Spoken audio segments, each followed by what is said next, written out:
Ito ay rated SPG, striktong patnubay at gabay ng magulang ang kailangan. Isang mapagpalang araw mga kapamilya, habang naglalakad si Tanggol sa daan ay bigla siyang nakarinig ng preno at sumisigaw na ambulansya. Dito nalaman niya na nawala ng preno ang sasakyan at tuloy-tuloy sa pagtakbo pababa. Agad na tumalon ang driver sa takot at iniwan ang pasyente sa loob ng ambulansya. Agad namang hinabol ni Tanggol ang ambulansya at nagawang sumampa dito habang tumatakbo. Narinig niya ang iyak ng sanggol kaya kinausap niya ang mag-asawa na magulang ng sanggol at sinabi na kailangan nilang kumapit dahil tatalon sila para makaligtas. Naiwan si Tanggol sa loob ng ambulansya at naghahanap ng paraan para mailigtas ang bata at ang ending, matagumpay niyang nailigtas ito.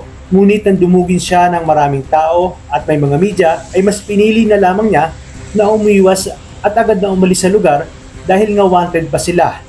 Sa kabilang banda, nakabalik na nga si Rocky Boy sa kanilang bahay at agad siyang sinalubong ng mga tauhan ng kanyang papa. Nagulat ang lahat nang makita siyang duguan, puro pasa at halatang binugbog. Agad siyang tinanong ni Divina kung ano ang nangyari sa kanya at sino ang may gawa sa kanya noon.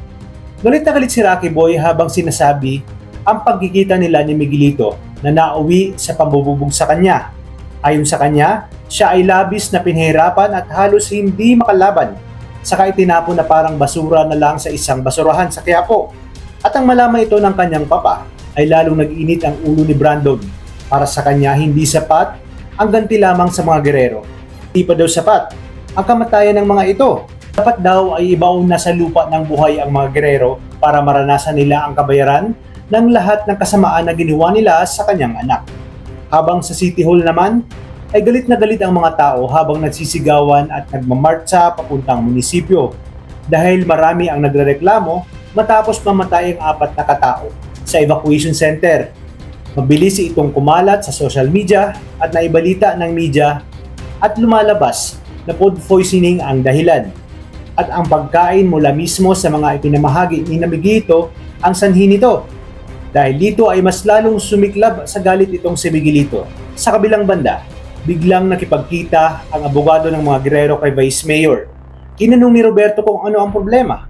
Sinabi nito na may kumakalat na ebidensya na dinaya umano ang resulta ng pagkapanalo ni Miguelito bilang mayor. At nang malaman ito ni Miguelito, ay mas nagliyab nga siya sa galit at halatang kabado. Sabay sabi na hindi niya umano bibitawan ang kanyang posisyon.